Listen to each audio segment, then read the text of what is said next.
Live from London, I'm Kasia Madera. This is BBC News. An American teacher detained in Russia since 2021 is welcomed at the White House after an exchange deal between the two countries. I want you to know that I am not a hero in this at all.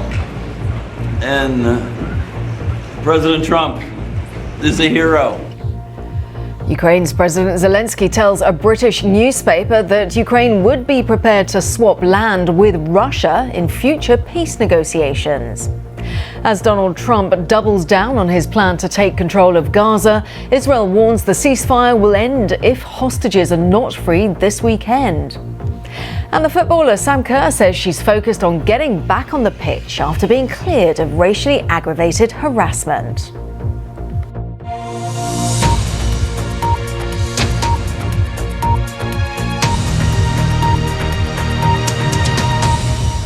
Hello, welcome. The American teacher Mark Fogel has been greeted by President Trump at the White House after being freed by Russia. Now, we're going to show you some images of that, but just to warn you beforehand, they do include many flashing images. At all of his options. Yes, indeed. Lise, as always, really good to get your analysis there. Our international correspondent, Lise Doucette, joining us as we watch those images of the Rafah crossing. And of course, we'll get a little bit more analysis on this coming up just after this break. You are watching BBC News.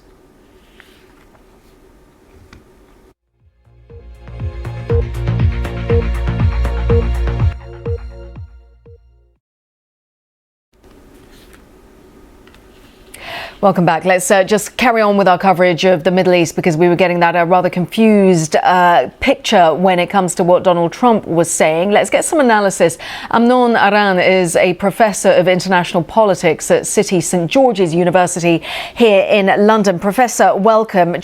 We know that it's a very difficult and a fragile ceasefire deal at the best of times. Given that kind of rhetoric from President Trump, how helpful or not is it in your assessment? At the very least, an embarrassing incident that really shouldn't have happened in the first place. Well, thanks to Katie Watson there in Sydney. You are with BBC News.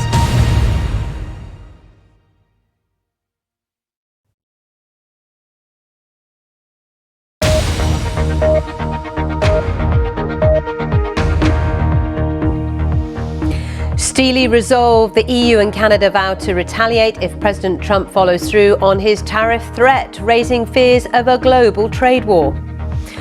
Also coming up, AI malfunction. The US and UK refuse to sign an international declaration on regulating the technology. Is global cooperation on artificial intelligence a non-starter?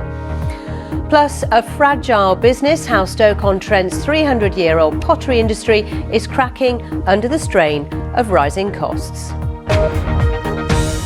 Hello and welcome. You're with Business Today with me, Sally Bundock. So let's get going, starting with fears of an escalating trade war, because the European Union has vowed to retaliate if President Trump pushes ahead with new tariffs on all imported steel and aluminium coming into the US. Kathy Leela from the World Economic Forum. Let's bring you some other business stories. Heathrow Airport is set to confirm a multi-billion-pound investment plan to expand 2 of its terminals ahead of submitting proposals for a third runway to the government this summer. The plans, which will be paid for with private cash, come after Chancellor Rachel Reeves backed a third runway at the UK's biggest airport last month as part of its efforts to grow the UK economy. Coca-Cola's chief executive has warned that the company may have to sell more drinks in plastic bottles in the US if President Trump's tariffs end up making aluminium cans more expensive. It comes after Trump ordered a 25% import tax on all steel and aluminium entering the US. In December, Coca-Cola scaled down its sustainability target of using 50% recycled materials in its packaging by 2030 to using 35 to 40% by 2035. Around the world and across the UK, this is BBC News.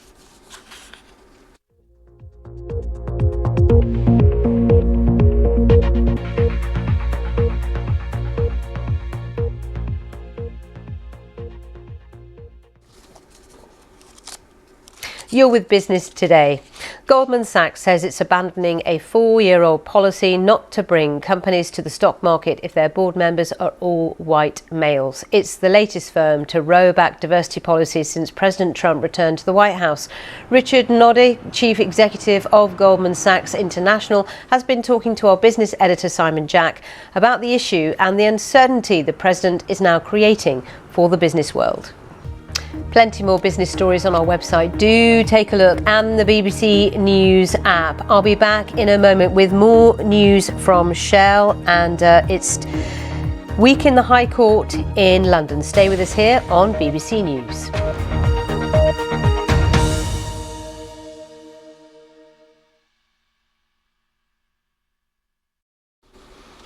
Let's bring you that story now, because a BBC investigation has revealed allegations that British oil giant Shell ignored repeated warnings that a $1 billion clean-up operation of polluted land in southern Nigeria has been beset with problems and corruption.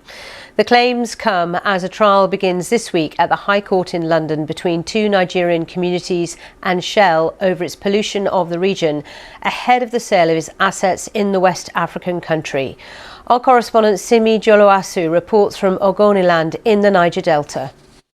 Simi Joloasu, BBC News, Ogoniland. Now let's bring you the latest on the weather with Chris Fawkes.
Live from London, this is BBC News. An American teacher detained in Russia since 2021 is welcomed at the White House after an exchange deal between the two countries. I want you to know that I am not a hero in this at all. And President Trump is a hero. President Zelensky tells a British newspaper that Ukraine would be prepared to swap land with Russia in future peace negotiations. As Donald Trump doubles down on his plan to take control of Gaza, Israel warns the ceasefire will end if hostages are not freed this weekend. The footballer Sam Kerr says she's focused on getting back on the pitch after being cleared of racially aggravated harassment. And this is the scene live in Hawaii as Kilauea, one of the world's most active volcanoes, continues its on and off eruption.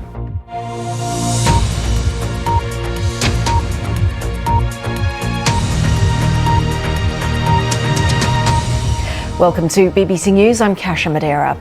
An American teacher, Mark Fogel, has been greeted by President Trump at the White House after being freed by Russia. Now, we'll show you the pictures in just a moment, but just before I do, just to warn you, they do include flashing images. We're going to take a short break around the world across the UK. This is BBC News.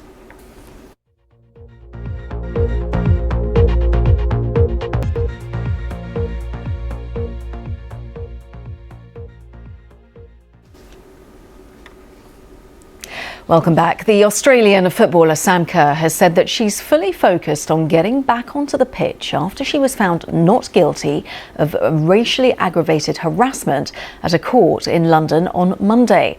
The striker, who plays for the English club Chelsea, went on trial after calling a police officer stupid and white. Speaking after the verdict, she said that she'd expressed herself poorly and apologised, but added that she had not intended to insult or harm anyone. Now, I'm going to take you to the live shot that we've been monitoring here of Hawaii, of the Big Island, where one of the world's most active volcanoes has erupted once again. It's been erupting on and off since December last year, and fully going for it this time, Kilauea. This is on a reservation, so no people are at risk, but we just checking in there as Kilauea is once again spewing lava. You're watching.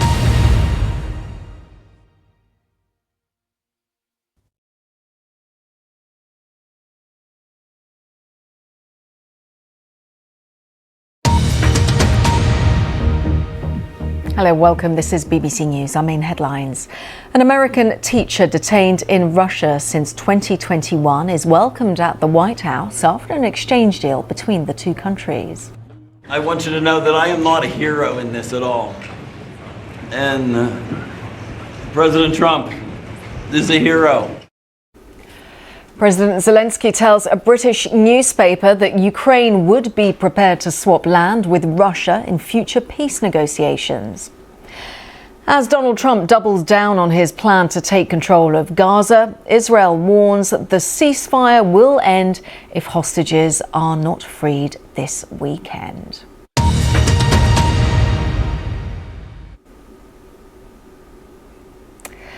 Well, let's bring you up to date with all the business news. Here's my colleague, Sally. Sally, over to you. Thanks very much indeed. Well, further fears of escalation of an ongoing trade war seem to be on the cards at the moment, obviously in the light of the European Union vowing to retaliate if President Trump does actually push ahead with new tariffs on all imported steel and aluminium coming into the US. There has also been dismay from Canada and Mexico, with Canada's Prime Minister Trudeau promising a tough response. So those are the top business stories. Kasia, it's back to you. Sally, as always, thank you so much. Thanks for bringing us up to date. Right, let's return to the Middle East, where Israel's Prime Minister Benjamin Netanyahu has ordered troops to amass around Gaza after Hamas postponed the freeing of more hostages. Now, a little bit earlier on, I caught up with Amnon Aran. He's a professor of international politics at City St George's University of London, and he told me that the threat of the ceasefire deal collapsing has become much greater over the past few days. About this fragile ceasefire deal holding. Much more, of course, coming up here on BBC News with my colleague Regina, who'll be taking over in just a few minutes' time. From me, though, Kasia Madera and the team here on BBC News, thanks for being with us. Bye-bye for now.